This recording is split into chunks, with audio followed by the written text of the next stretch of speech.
You're watching the Chaos Protocol on Transplanar RPG, an all-transgender, people of color-led dark fantasy TTRPG show set in an original non-colonial, anti-Orientalist multiverse. If you like what you see, please consider pledging to our Patreon to support the show and get access to a patron-only after-show, early podcast episodes, GM notes, character sheets, and even the chance for your tabletop OC to cameo in our series. Thank you so much for watching, and enjoy. The Chaos Protocol is a dark fantasy series that may contain content that is triggering for some viewers. Content warnings for this episode include blood, death, fantasy violence, complex relationships, smoking, flirting, romance, and references to floods, drowning, and spiders. Arc 3, Episode 19, Impaled on the Thorn, from Praying Beside the Teeth That Killed Me by Connie Chang.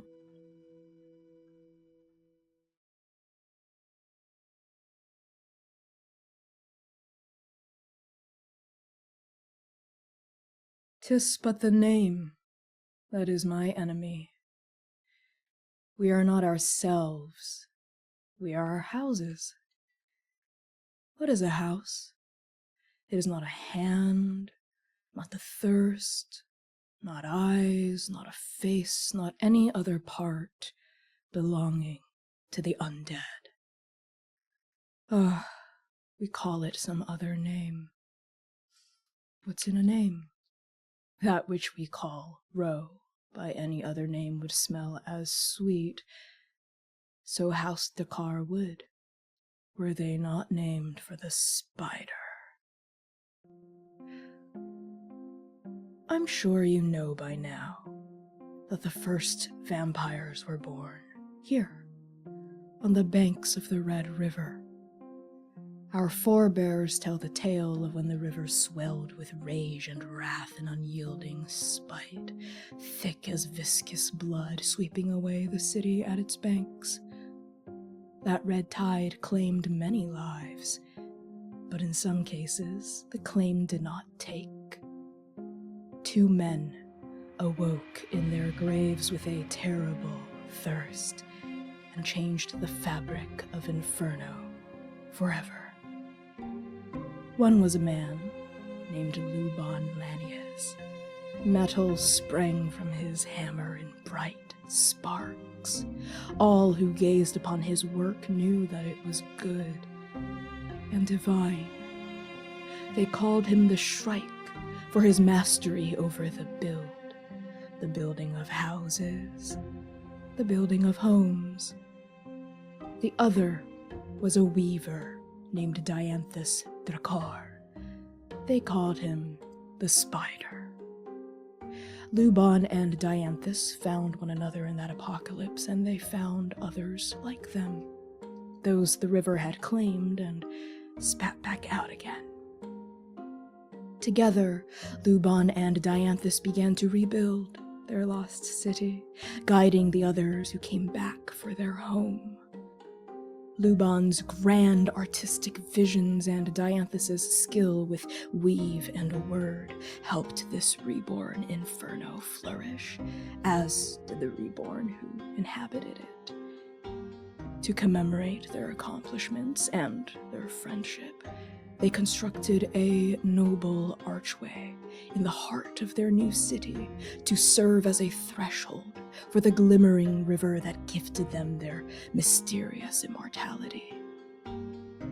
But the spider was not satisfied with their gifts from the river. As nights turned to months, turned to years, he grew jealous of Luban.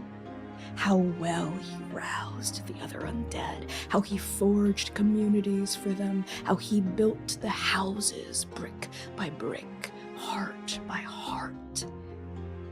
Dianthus wanted to be the only one who wove. He could not bear the ease with which Luban made this new world his craft, his art. One night, underneath the archway, Dianthus ambushed Luban. His teeth tore into his veins as he tried to bleed him of his unrunning blood. But the swift and cunning Shrike did not succumb. The two vampires fought fiercely and viciously until the sun rose and all their friendship turned to ash. Both of them were forced to retreat, but that was not the end of their strife, for the treacherous and envious Dianthus planned his next attack soon after. Luban would bear the scars of his former friend's onslaught for the rest of his unlife. As their battles continued, Luban turned to the houses he built to protect him. Ta implored with Tada nascent leaders to aid the architect of all their communities against the treason of the spider. But it was too late. The fuse between the Shrikes and the spiders was lit, and all of Inferno burned. War raged for decades until it ended the same place it began, underneath that archway. Luban and Dianthus fought and fought and fought until sunrise claimed them, and their bodies turned to ash. Since that fateful night, there have been times of unsteady peace in Inferno, but not reconciliation. Never reconciliation. From a certain perspective, one cannot fault a spider for weaving, even if what they weave are distortions.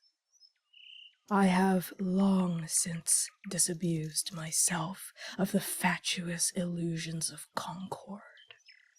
So long as our houses stand, our houses shall war. It is simply what must be done. Believing other paths exist is folly. But we must never forget that even a creature as small and underestimated as a spider possesses dangerous potential. After all, 'twas not a sword, nor words, nor divine edict that felled the proud bull prince of Sidos, but the venomous bite of a tarantula. That's why you're here, isn't it? Strike Team Nova. You stand at the mouth of a grand cathedral. Marble pillars reach toward vaulted ceilings of decorated tile depicting godlike beings springing from a winding red river, bears and foxes and serpents and spiders and shrikes. Pale moonlight filters through stained glass windows, painting the cathedral's interior with shattered abrasions of color. Empty pews, hewn from sacred wood, line either side of a vast walkway leading all the way up to a raised dais of polished stone. An altar sits upon it, sticks of incense standing upon mounds of ash alongside precious offerings of oranges, coins, silver, jewels, all manner of shining, fragrant, pretty things that a bird might decorate its nest with. Diablo did not set foot inside the Cathedral of the Weeping Saint alongside your coterie. Instead, he lingers outside its oaken doors, waiting for your strike team to do what needs to be done. Aside from your party, there is only one other person within this cathedral. They stand in front of the altar with their back to you, cast in a halo of moonlight painted blood red through stained glass windows. You see tousled black hair, a rich red leather coat, the collar of a black button-up, and a cane inlaid with veins of glittering gemstone. Ta leans upon Tada cane, contemplating the offerings upon this altar as Ta finally finishes speaking. You came to learn the story of the Shrike and the Spider from a new perspective, did you not? I can't read your minds. That's the professor's gift, not mine.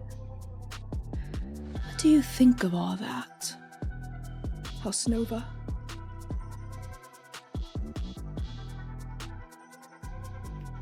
It's certainly different than the version that we've been told. I have no doubt. Xainan It also sounds the steps same. forward. It does. Xainan steps forward, having watched Tvash tell this story, watching for every detail that their face might reveal, and almost line for line comparing it to what Rhododendron had told them, hoping that in the words there is some answer, not go find nuance in this world, go find some great oblivion here. But all he's finding is more familiar complication. Two stories. The same story. And he holds his hat in his hand, and his knuckles are white as he holds it tightly.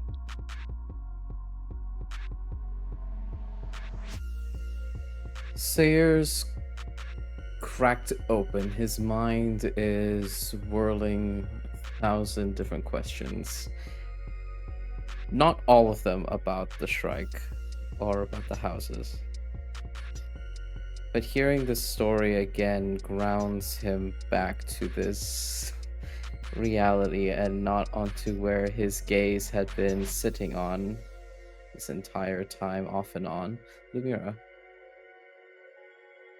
Her back before him. And hearing this story, Seir thinks about truths, half-truths, and whatever the hell sits at the center. These stories are different. They're also the same. And it's so much to think about.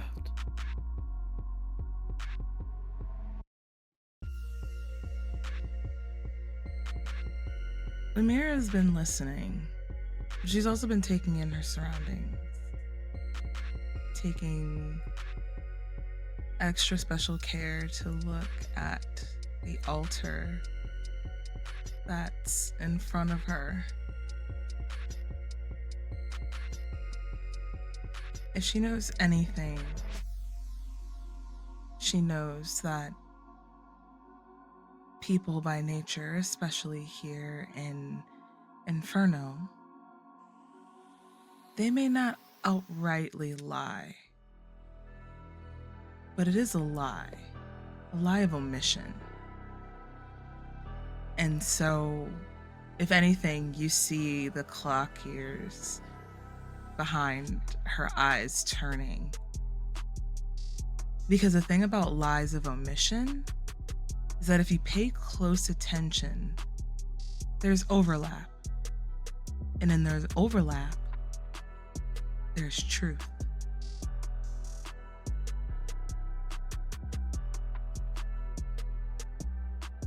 How can I help the four of you?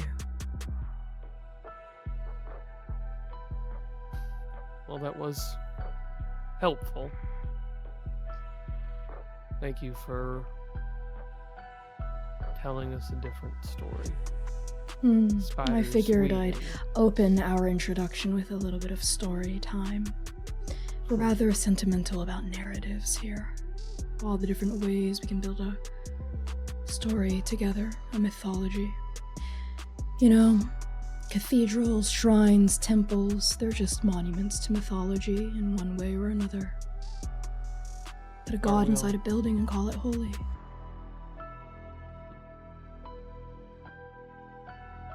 Mythology. Do you not consider yourself a student of mythology, Lumièra? Lumièra looks a bit taken aback. At first it was calling us Nova.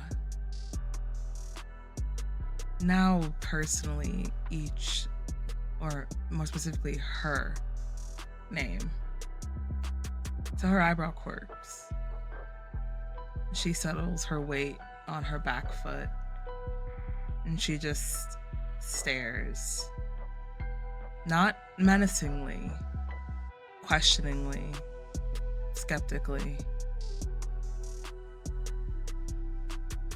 Their back is to all of you still this entire time, their hands laid flat on this altar looking over these offerings. They haven't turned around to address any of you yet, but they do quirk their head slightly, and that short black hair falls over one shoulder, leans against their collarbone if only you could see it, and you see the curve of a sharp jaw, a strong nose that looks like perhaps it was broken a life ago and then set back into place. That's all you really see of their face as they say, "You've been taking night classes with the professor, have you not?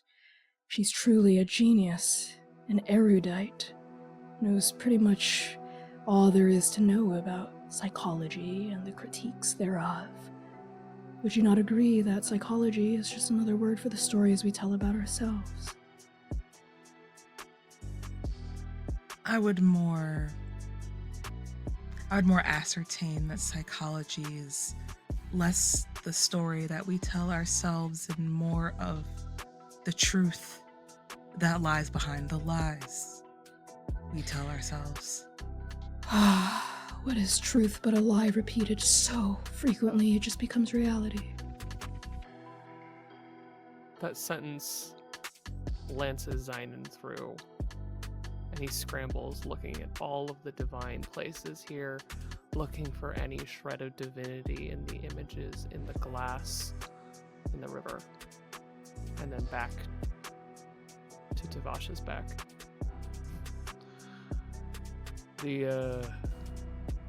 The architecture here is quite striking. What is this all depicting exactly? Gods.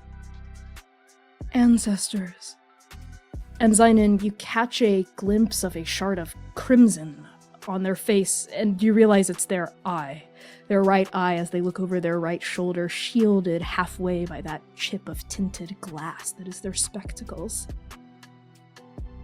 Spirits, long past but never forgotten.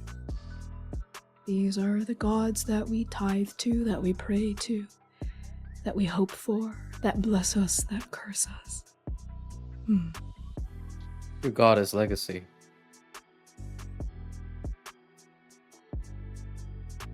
And you sounding a lot like a weaver to me.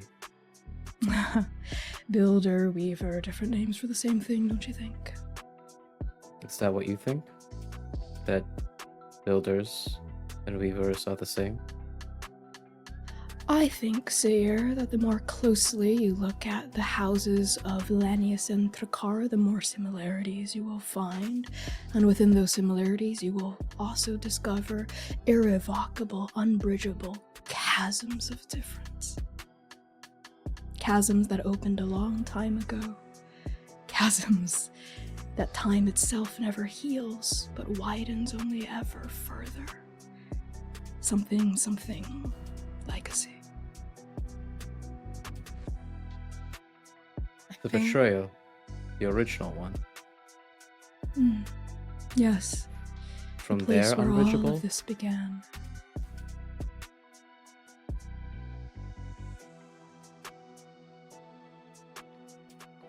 The river. Indeed. Would you say that the river brought you these spirits or destroyed everything? If you're interested in questions about magic and the river, someone with a gift attuned to it might be better equipped to answer the exact details of your conundrums. But what I can say and what I will say is, this river of blood gifted us immortality, and it, in the same breath, cursed us with it too. You know, there's a saying here in Inferno that every vampire is born of trauma. There's no escaping it. Of course, the four of you would know you are undead yourselves. The process of turning is always painful. Very much so. And Lumièra, throughout this entire time that Tata was talking, she's been slowly walking around the cathedral. Every couple of words, you hear her boots click. The heels of her boots click on the tile. She runs her fingers across a seat that is sitting in the cathedral, picking up dust a bit and brushing it off between her fingers. And she doesn't say much, but she's listening. The sound that you do hear from her, and Nova would be very keyed to it. You hear her kiss her teeth. Long, drown out. And you can tell it's one of those where she has something else to say, but she's not 100% sure how to articulate it. So she bites her tongue instead, makes her way back over to Nova. Something with the sound off. I think with the sound, Lumièra can easily see Xainan turn his head to look at her instead of studying all of the windows and reliefs. Sees her bite her tongue because she is not one to keep quiet. And goes back to Tvash, just going back to that waiting game that he's been doing since the observatory, since before. And turns back to Tvash.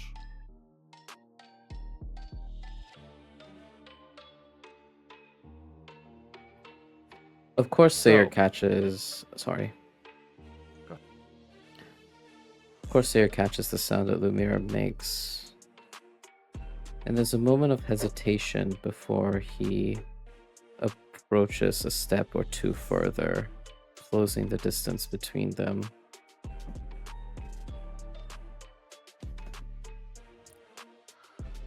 So, your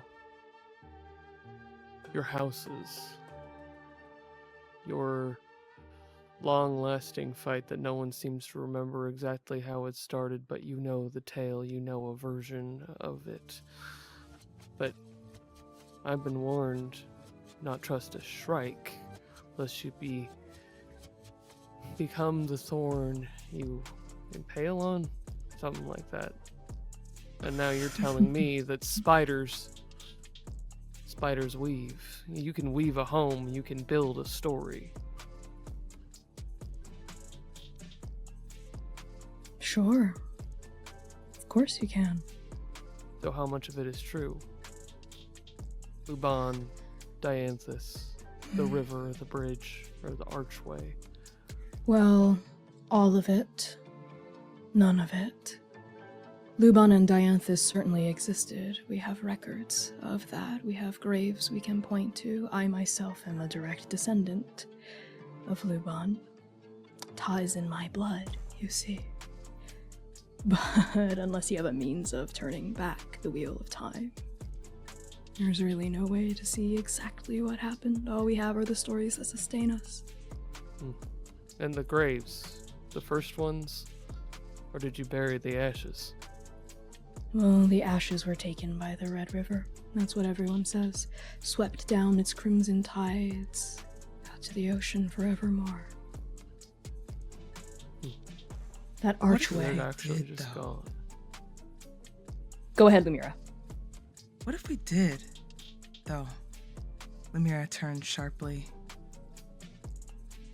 Did Looks what? You said yourself. It is lost to time, and we have no way of knowing exactly what happened in that. Just stories. Stories which, understandably, are important in the relation of oral tradition. Sometimes history doesn't get told unless it's told by the people who were firsthand, but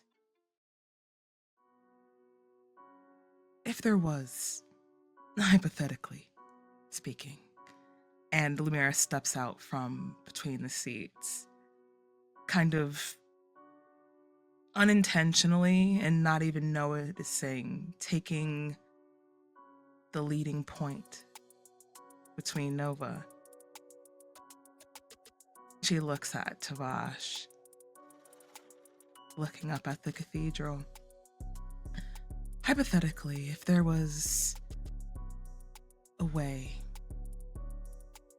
to see specifically where the tension between the two houses lie, what then? What would be your plan of action?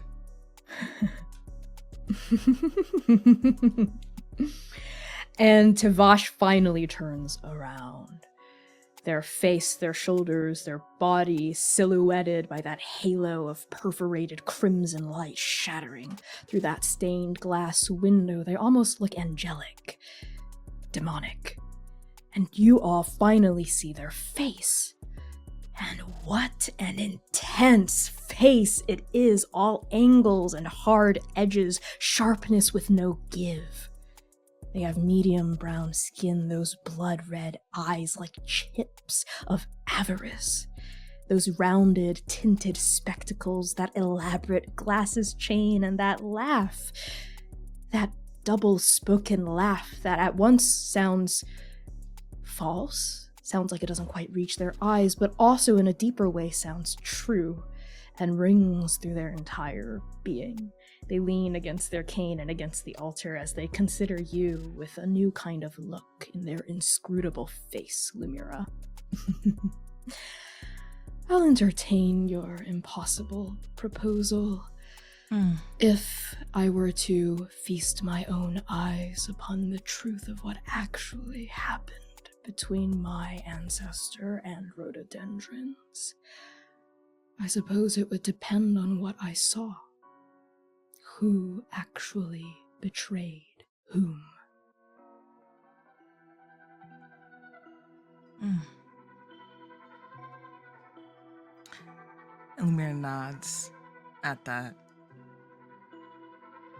takes a step back from the point to lead back in between Nova. It was clearly a hypothetical question. I was just wondering what exactly, if you had a plan, but otherwise. Because as of right now, all I can see is centuries of civil war between the two of you, but at this point in time, no one really remembers what exactly was the beginning of it. Seems kind of pointless now, if no one can remember what exactly the situation was in the first place, doesn't it? Well, try voicing that to the heads of our houses, Lumièra Nova. Easier said than done. I understand.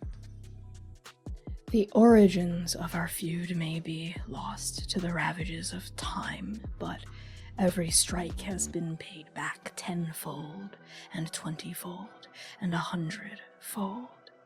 Every attack is met with a retaliation, is met with a counter-retaliation, until we end up all the way here. Me. Ro. We are nothing if not our houses and the legacies that come before us. Who am I to resist the call of destiny? And even the abbot does not have the power to see the past, only what might come in that shadowy presence we call the future. Seir winces, hearing about the abbot, about their omens and prophecies. There's a imperceptible inner wince, and his eyebrows flinch for a moment before he buries it deep where he would usually feel the presence of the antlered one within his body, the depths of his chest. And Seir balls his hand into a fist before steeling himself to distract himself from that thought of omens of future. You speak of legacies, paying back strikes tenfold, 20-fold. What is your goal? What does Lanius want to do? What are your aims, your goals for this place, for Inferno? Well, it is what it's always been when it comes to my house. House Lanius seeks to thwart House Thakrar, and House Thakrar seeks to thwart House Lanius. Anyone who tells you anything otherwise is trying to sell you a bridge across a river that doesn't quite exist. I'm sorry. You're just fucking with each other? Wouldn't you? If someone killed everything and everyone you've ever loved and got away with it? Do not talk to me of loss, of death, of loss, of loved ones. You have eternities. Eternities! That's all this effort amounts to? Seir.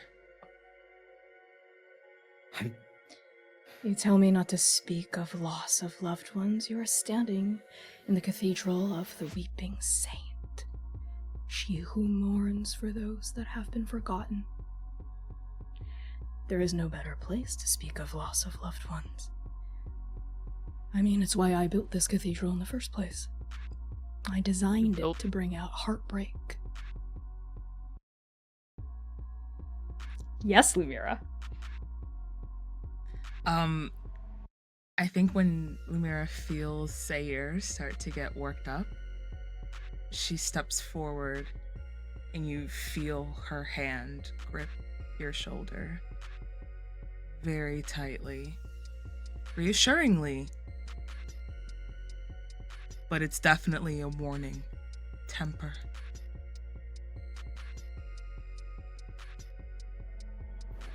Seir nods and brushes his finger, the one that is tied with a red thread, against the back of your finger, against the wrinkles in your joints. Seir remembers himself, all these broken parts of himself are showing again, flaring in the pain of another. And then he sees it, I think. The pain in Tvash. Someone who would build a cathedral of woe and weeping and grief and loss. And Seir tries to hone in on that pain.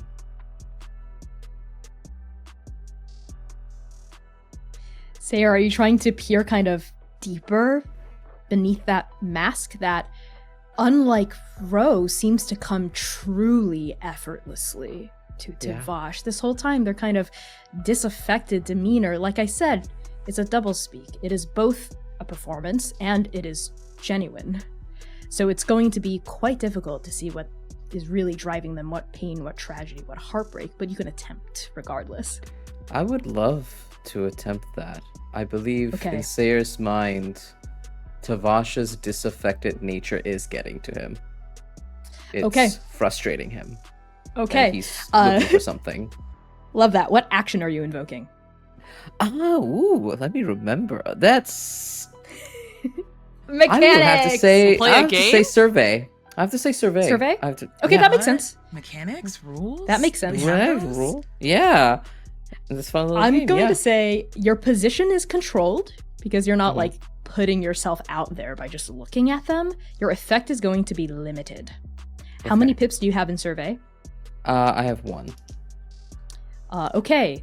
You are actually going to take an additional minus 1d to that pool because of Tvash's dark gift. I will not expound upon this further unless you learn more through action. You have very, very graciously described in your opening that there is moonlight here. Sure. So I get 2d6 on base, so I have 1d to roll. I'm gonna this to be a say- straight roll. When the mechanic Okay, said, you know what? Okay. Fine. I'll allow it. I did give that to you. So I'll give you 1D. Yay! Let's see how it Moon rolls. stuff. That is a 6. Okay, that is a full success. However, your effect is still limited. Limited, yeah. Things go as well as they could, basically. Like, you did the best you could in this situation. By just looking at Tvash, you notice that there is grief in them. There's actually so much of it. It's kind of astounding how much of it they wear so openly. They're not trying to hide it. Their grief is not what they mask. It's everywhere. It's in the way they lean against their cane. It's in the way that their eyes look kind of empty. It's in the way that they wear that jacket in a disaffected manner across their shoulders. And it's in the slouch of their hip against that altar. It's in the way they carry themselves in this place of divinity and sorrow, like they are a natural part of it. Like they are the god that this cathedral has been built in remembrance of. They are defined in many ways by their grief. And they're not afraid to show it. Whether they're not afraid to show it because this is common knowledge to everyone in Inferno, or because they're unashamed, you're not sure. You're not sure why they're so open about it, but they are. There is something else that they are hiding, other deeper vulnerabilities that you can't quite get at with your limited position in this place. You're going to have to do more to try to crack them open or connect with them before you can reach that place. I think Nova sees it.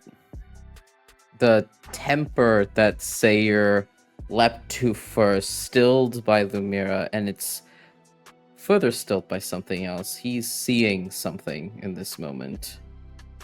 And you feel his shoulders relax. There's a small softness that begins to envelop Seir. And he subconsciously leans back, more open. Xainan doesn't watch Seir. Listens for his voice, the tension and the diffusing, almost atmospheric. But ever since Tvash said that they built this place, his eyes have been retracing every image, every piece, every facet. And as the amber eye cracked gold beneath the blessing of whatever changes them in every world looks from green markings that mark his grief that he wears. He looks at the bear, the serpent, the fox, the shrike, all these animals on the wall. And he sees in them faces of other things, other griefs. And he feels very connected to Tvash in this moment. The cathedrals that he would build to his grief. And he looks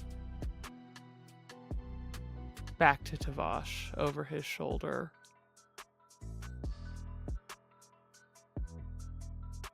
You mourn those that are forgotten, and you fight a war for them. I mourn for what used to be, what was and is no longer. I do believe that the reputation of my Avra precedes me. This is not the only monument to sorrow I have erected across the city.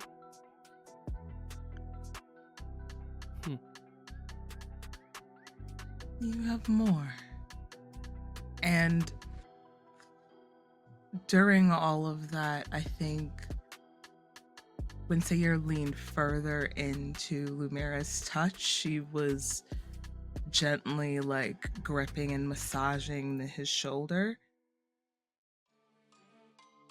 Unconsciously, not even realizing it, more in a soothing way, before she breaks away from them and steps forward again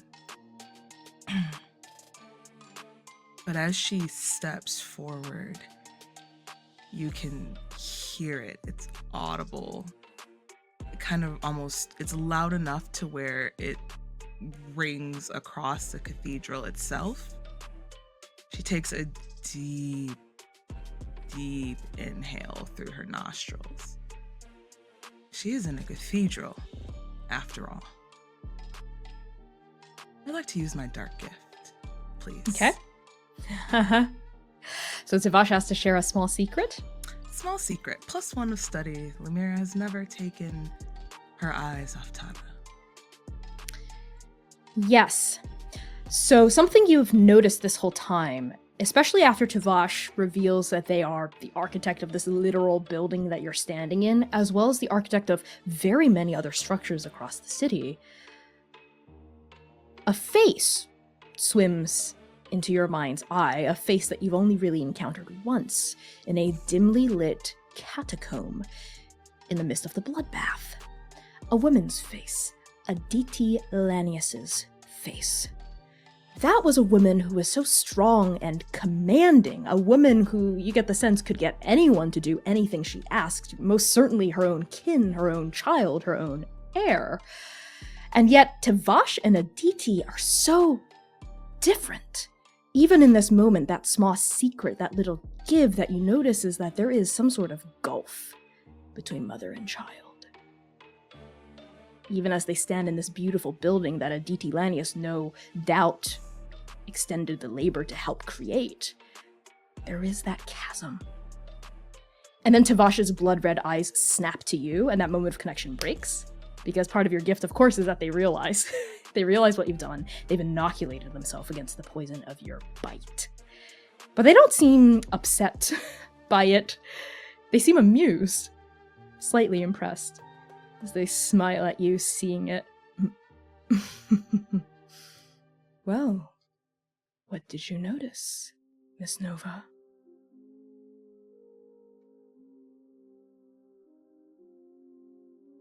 I think this lies a little bit deeper than just house versus house. What do you mean?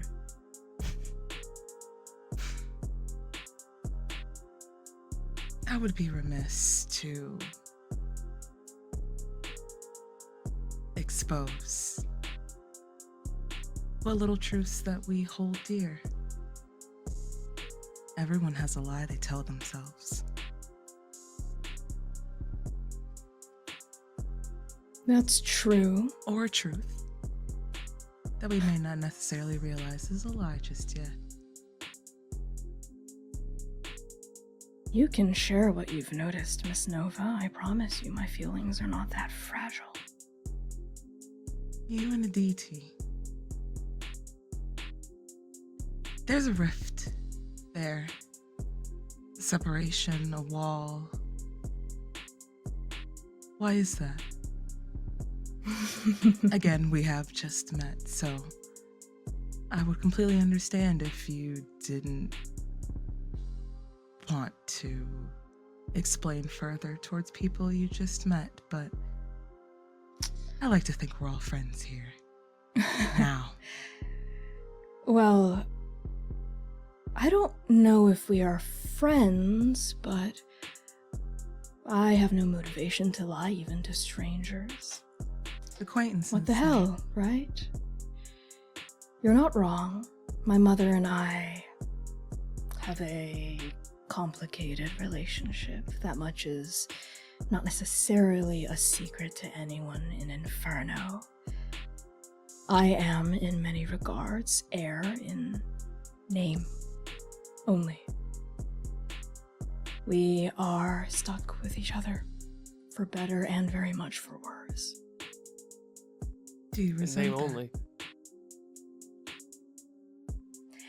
Tavash's eyes land on you, Xainan, as you cut in and then flit back to Lumièra, also noting the syzygy of emotions that aligned across Seir's face as they said that. And that small smile continues to play at the corner of their mouth. Yes, indeed, in name only. I'm not exactly a star scion, but I am all that my mother's got. No other heirs, you see.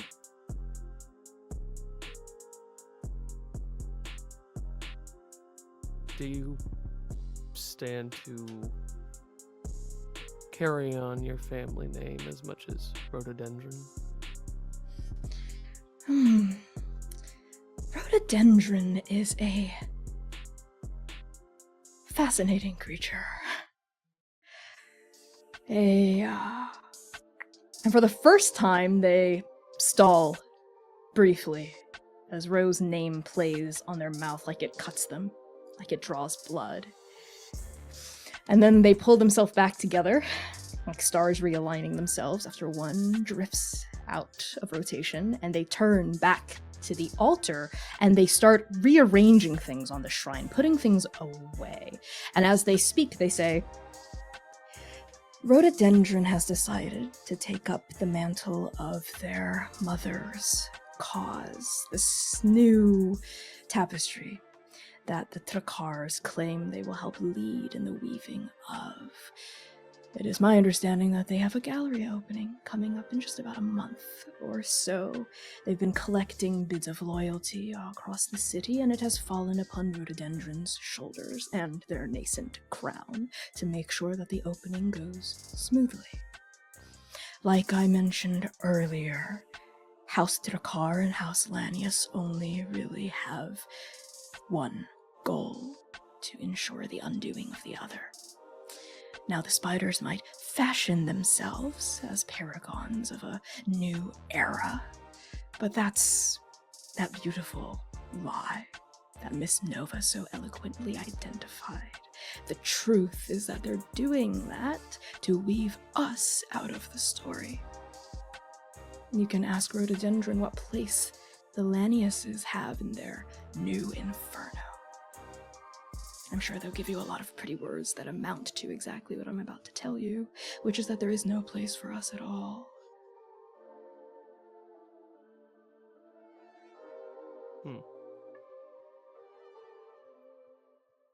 Seir's face reveals the shards and arrows and lances of pain that he has experienced ever since he was a child. He, too, has a complicated relationship with his creator. He understands the feeling of, he was never a scion of anything, but it does often feel like he is all that fate has left of her darling creation. And he is not the model, he's not the prototype, he is the discarded remains. And feeling vulnerable from Professor Toyan's intervention before, Seir feels some sort of kinship with Tvash in this moment and says, but what are you trying to do? And I mean you. I don't mean Lanius.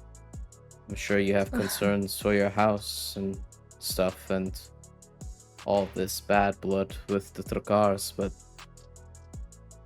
what do you want to do? Nothing. Nothing? Nothing in particular. I have no grand designs, no schemes of my own, no great ambitions. I don't really want anything. I'm not really driven by anything. I just build and remember. That's all. Sure takes a lot of drive to build these. Call it an art. I enjoy plying. Because you miss them. You do this because you miss them. Their stories Miss who? and the people. Everything. And Seir sees in the divine etchings his charcoal paintings, his watercolors, his own monuments to grief. He doesn't build anything of stone or clay. He dirties his finger in charcoal etchings and covers his clothing with paint. Tvash builds and remembers. Seir also paints and remembers. But they're both remembering grief. They're both remembering loss, and they both miss something. At least that's what Seir feels. I don't know. It seems like you miss everything. Legacy. The stories that we tell and forget. Do I miss who I used to be? I don't know. I think a part of me does, but a part of me doesn't, too. Because when you look upon your younger self, it's always through that glass of knowing better, isn't it? You see the foolish mistakes you made, the missteps, the what-ifs, the if I had onlys. It's torture. So, yes, a part of me does miss everything that used to be. But another part of me builds these cathedrals and these shrines and temples and skyscrapers because if I didn't, I do think that the Red River would sweep me away in a phantasmagoria of my own design. As they say that, they perform a final kind of sweep over the altar with a handkerchief in one hand, and it strikes you all that there's something on the altar. There's something that's been etched, drawn onto the altar, which is not the usual Inferno shrine way. Would the three of you like to peer a little closer about what's been going on this altar? Absolutely. Yes. Okay. Okay, what actions are each of you invoking? I think it's got to be survey. It's gotta be Survey from Survey. Xainan. Study. Okay. Yeah. Study from Lumièra and survey from Seir. Wonderful. Seir, you have those pips because of the moonlight. Xainan, how many pips do you have? Just one. Just one? Okay. Lumièra, you have For two? Lumièra. Okay, quick pause.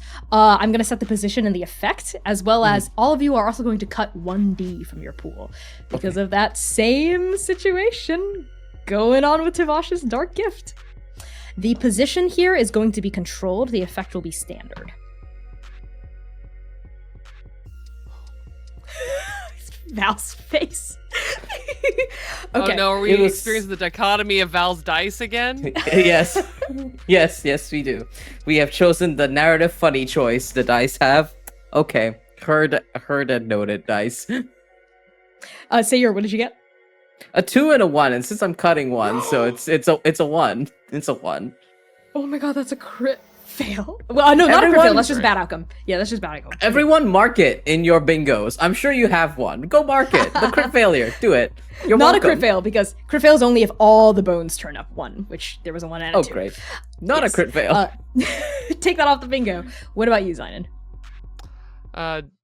For my cut 1 of 1, from a 4 and a 2, it's obviously a 2. The Thanks. 2. Okay. What about Lumièra? 6 and 5. Sorry for the okay. hymns. Doing great. So is that I a didn't 6 think about for you, other stuff. Lumièra, or are you taking the 5? 6 is it. I have 2d, but I'm Okay. cutting 1, so 5. But you're cutting 1. Okay, so the 5. Got it. Understood. So the highest is that partial success. I'm going to say that Lumièra gets the most detail, but I will lay out the basics that the boys get as well. Which is just looking at this altar, there's been some sort of ritual that has been happening on it. You all recognize it because it's very similar to that ritual circle that Beauregard Thorn drew in the gallery and had each of you stand on a point of a pentacle for. Here, there's a different kind of circle, different sigils, different objects have been placed on various points upon that sigil, but it is very much a magical ritual. That's what Xainan and Seir get. Something has just transpired, it's done. Lumièra, you also get something else. Very good that you got this as well, because Tvash quickly takes the centerpiece, but not before your eyes land on it, and they tuck it away among their jacket. And you notice in their hand is that art piece from Ro. That had been the centerpiece of the ritual, the focal point of it.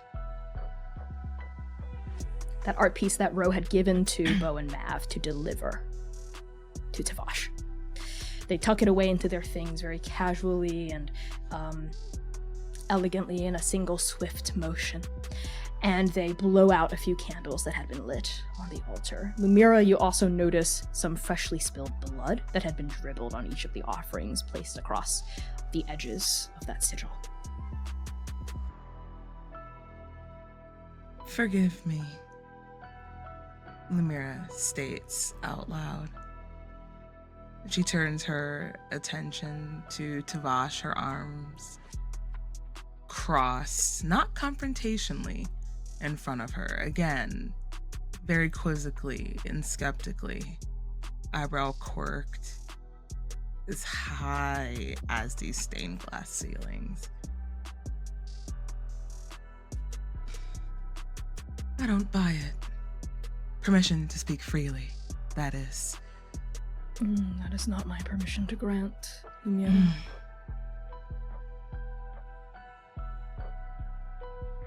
Everyone wants something, she says, as she walks, hands in her pockets. She is pacing, her typical pacing when she's thinking back and forth. Everyone wants something. So forgive me when I look at someone who has been here for who knows how long at this point and tells me that there is absolutely nothing that they want and acquire. We all know that is a lie.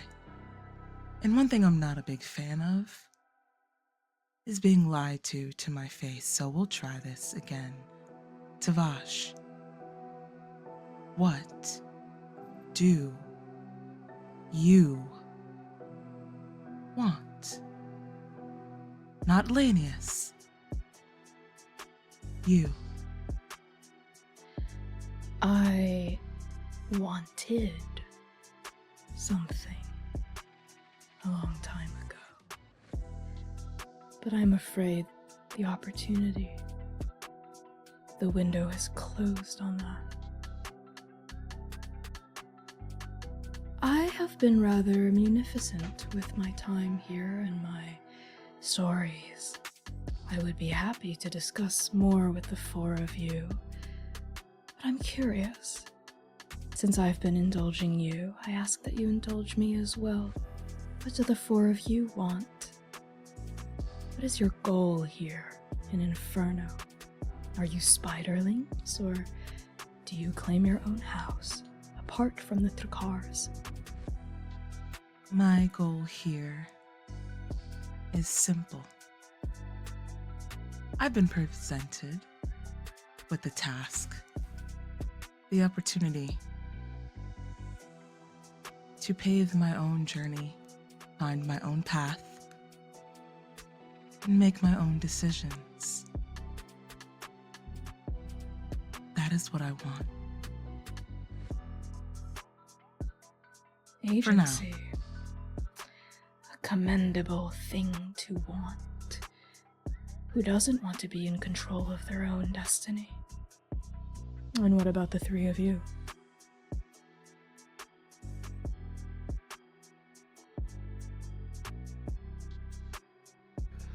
Xainan has been just listening to Lumièra ask questions, some of them sticking to him like cold weather. The more he thinks about agency and loyalty and who we choose to be, the more he thinks about her thought. Turning back time.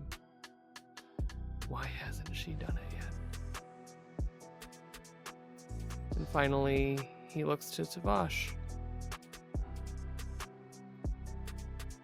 I'm just looking into the river. Curious. Wondering how it all works. You know, I'm new to being a vampire. Obviously, table liquor. Oh. Yeah. I guess, never mind, I know how this town I've works at heard this point. about House Nova's exploits plenty, but that was the only thing I've witnessed firsthand.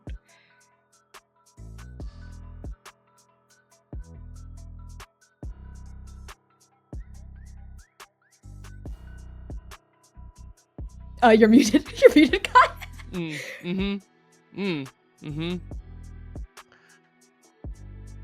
Well, then you understand that I have quite an appetite, and I am curious about the gift, as one might call it. Well, Give it I'm to us. afraid I'm not made of mahogany, nor do I stand on 4 legs. So I'm not sure if I'll be able to sate your appetite.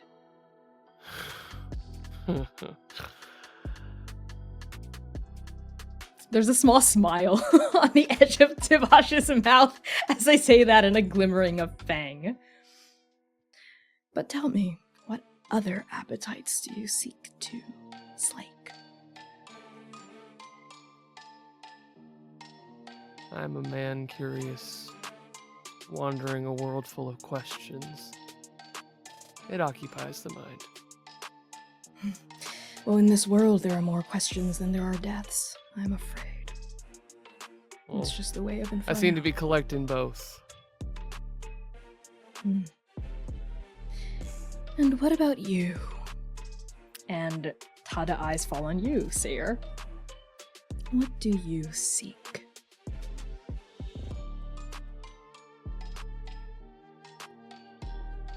Seir's been chewing on all of this. Hearing Lumièra speak, there's a moment where his worries lift slightly. It feels miles different from the Lumièra who hid away from the possibility of her talents. She seems determined. There's a path that she's going towards, and that reassures him slightly. He bristles uncomfortably at Xainan's questions. There's an aura around him that unsettles Seir. On a good day, Seir doesn't know what's going on in Xainan's head. Now it feels 100-fold. And feeling Tvash's gaze on him, we see Seir push his hair back. These curly waves begin to be pushed back behind the nape of his neck. I don't know, Tvash. I just want to do the right thing. And I don't know what that is yet. Very commendable of you. There's not a lot of people like you in Inferno, Seir. Very few want to actually do the right thing, and the few that do often stumble on their way toward righteousness. Or they're swallowed up by the tides of the river. It's just the way the houses are, just the way the tapestry weaves itself so tightly around those that struggle within it. And what about you, little shadow?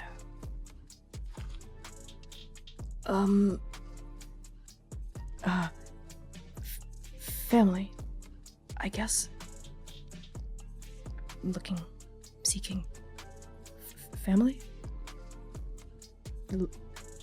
Love, if that's silly to say. I don't know. Silly? No, I think it's very common. Foolish, perhaps. I did have a question for you, actually. Are you the Shrike?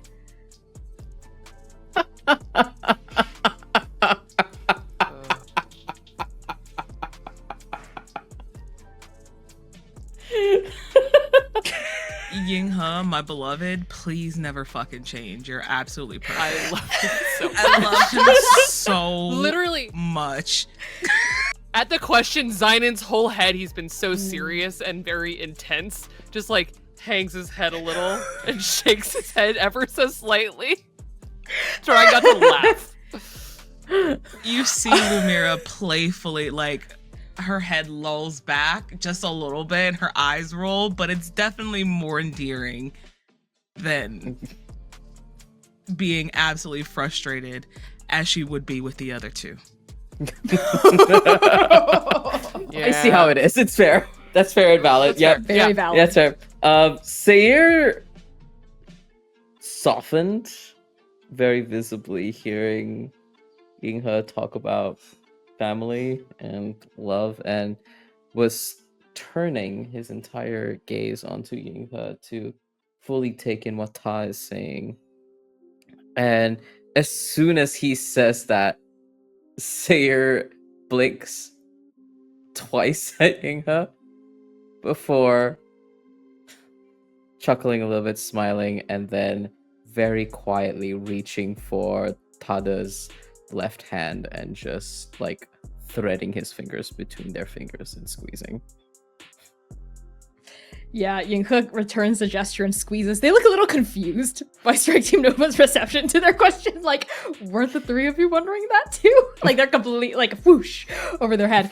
But Tvash blinks twice when Yinghe says that, and their eyebrows raise slightly. They look a little caught off guard, similar to when Rhododendron came up.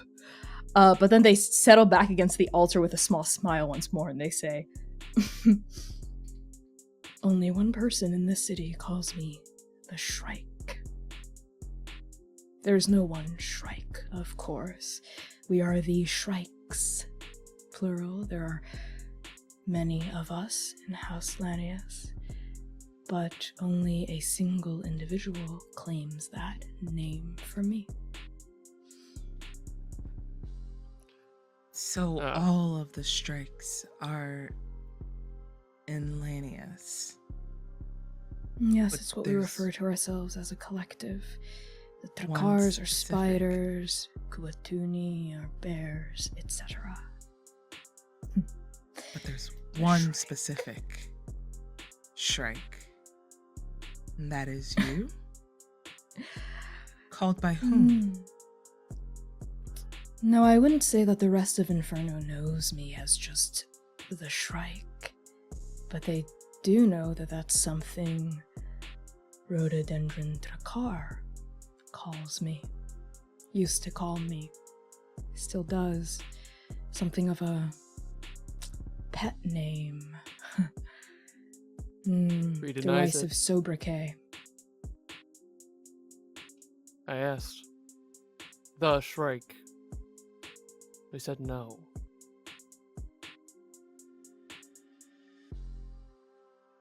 Quick above the table clarification. Xainan, do you mean that you asked Rhododendron, do you know the Shrike, and they said no? They said who is the individual Shrike in the meeting in Rhododendron's office. Okay, got it. Okay, I'm gonna go back at the table. Just wanted to Yep, clarify. sorry, didn't mean to shock you. Yeah.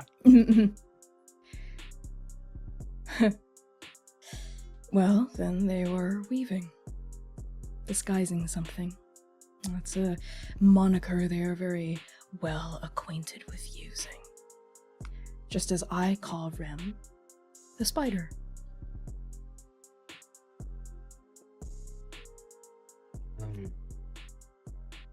Seir is like, his thumb is nervously rubbing against the back of one of Yinghe's fingers, as he questions how to ask this next question,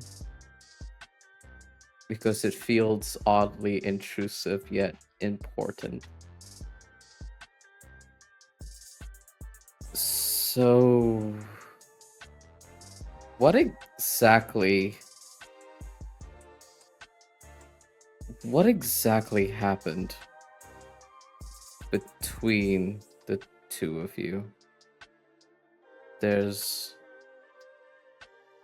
a lot unspoken here.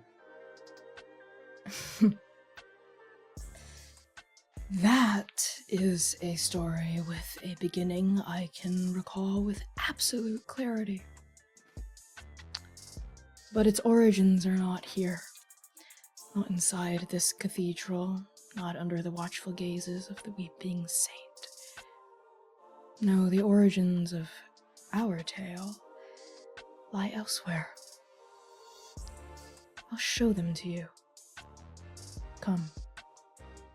And Tvash pushes off the altar and starts coming down the dais and walking toward those double oak doors of the cathedral, their cane clacking in rhythm alongside their pace, walking through your party toward the entrance with all the casualness of someone going out for lunch.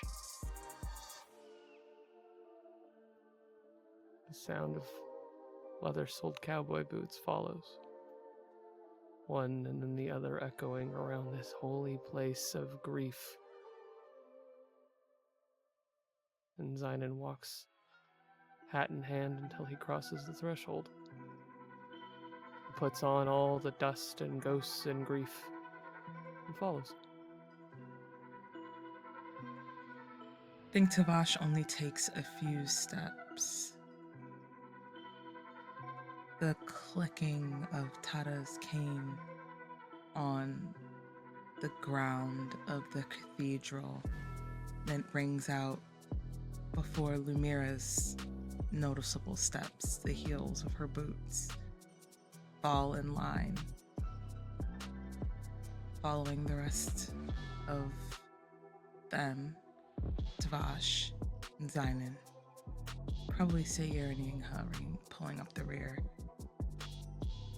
silently in line. Seir lingers in this cathedral of grief and stares at all the faces etched into stone. It sees a bright statue, the Hall of Trance, glittering and heroic. And he sees the etching of Sing in bright stone. And he lingers there, thinking, seeing it within the stones of this hallowed place. For a heartbeat, 2 heartbeats, before he is distracted by the trailing footsteps of his compatriots and follows suit. Yinghe follows as well, silent as a shadow. And as your party exits the cathedral, you all see, sitting on a marble bench in the plaza outside, smoking a hand-rolled cigarette that smells very much like Anugata's exact and specific blend, Diablo.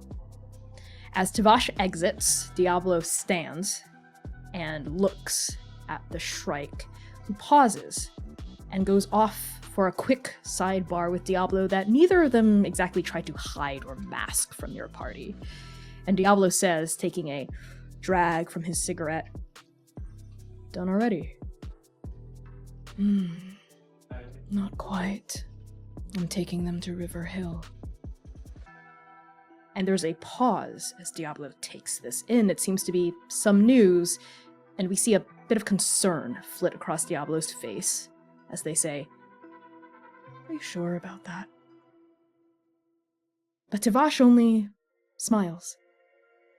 and leans close into Diablo's face. Diablo sighs a little, takes a long drag of that cigarette, and then shotguns the smoke into Tvash's mouth. The bears continue to have good taste in tobacco. Come. And Tvash starts walking off.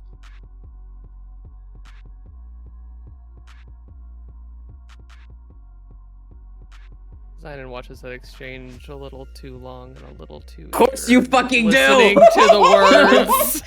Fucking bottom. Honestly, you know what? In real time, Lumièra watches that happens, eyes directly on Xainan because she already knows Xainan's tea and goes, predictable.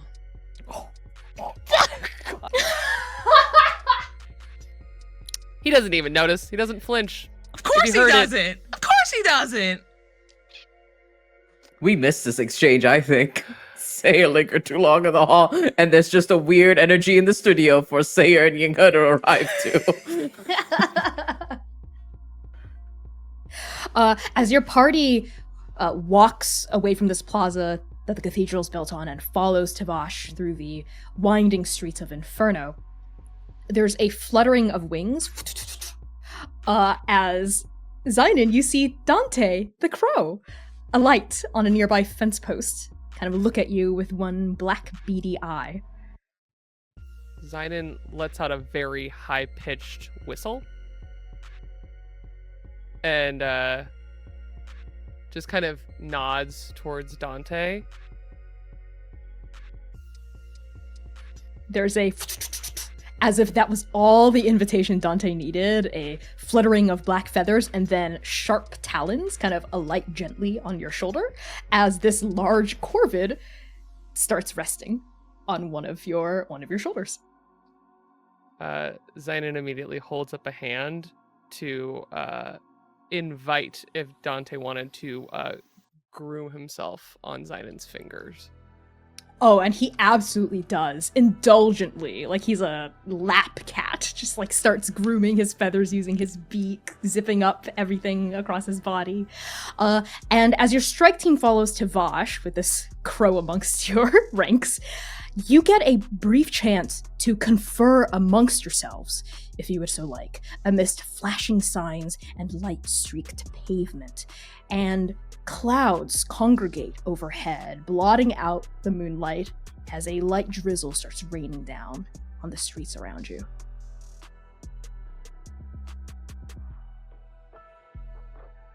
I thought we would come here to get all the answers, and I still have questions. I'm not 100% sure I'm a big fan of Rhododendron's personal challenge. And Lumièra says personal challenge like it has been the bane of her absolute existence, said it was spoken to her. She has to take it seriously, but you can tell she is so weary. Yeah, this is not clarifying so much as further complicating an already complicated situation. I knew that Rhododendron wasn't giving us the whole story, but this new version, this lack of clarity on why they're even fighting makes it feel like.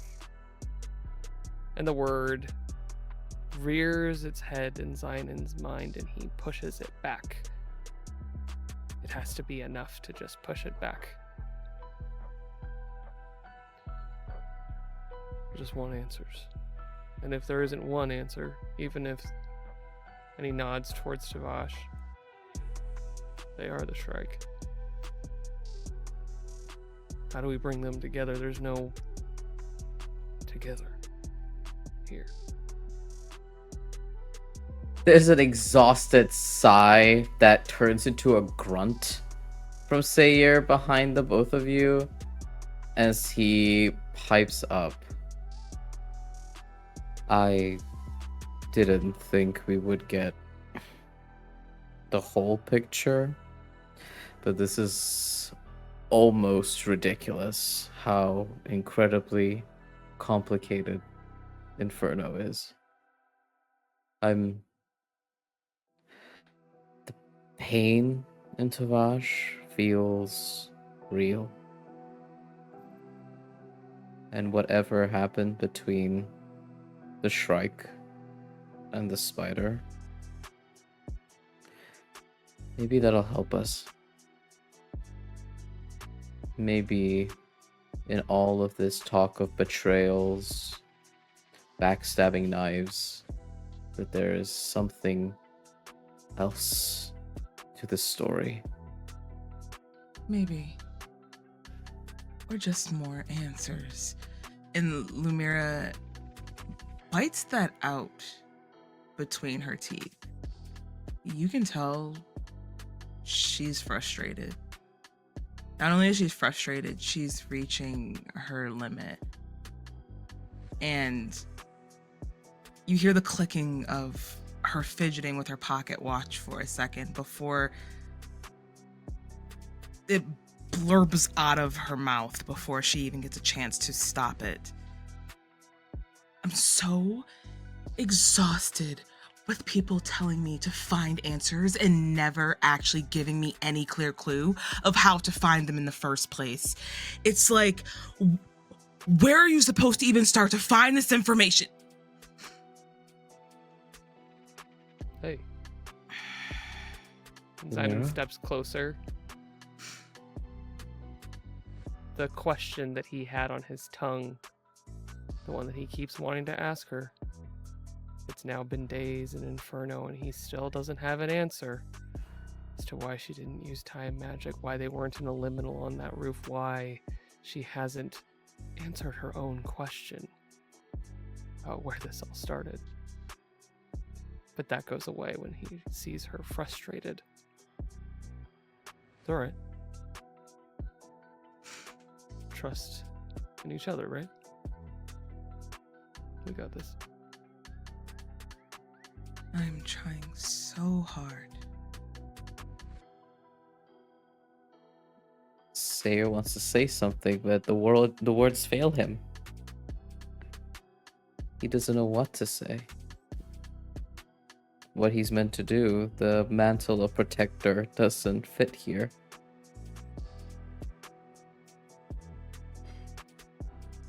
And he looks at Lumièra and just nods reassuringly, hoping to communicate in that silence that he understands that frustration, even though it feels like he's missing half of the chessboard here of what Lumièra is dealing with.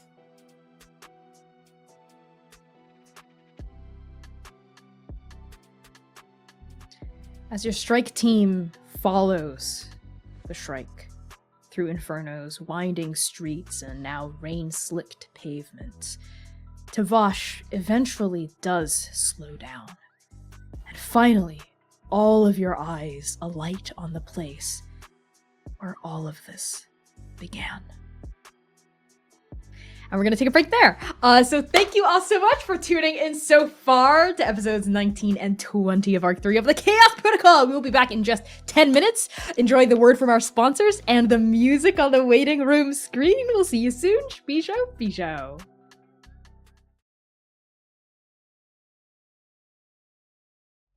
Howdy, transplanters. You know what time it is. It's sponsor Connie time with a word from Hero Forge.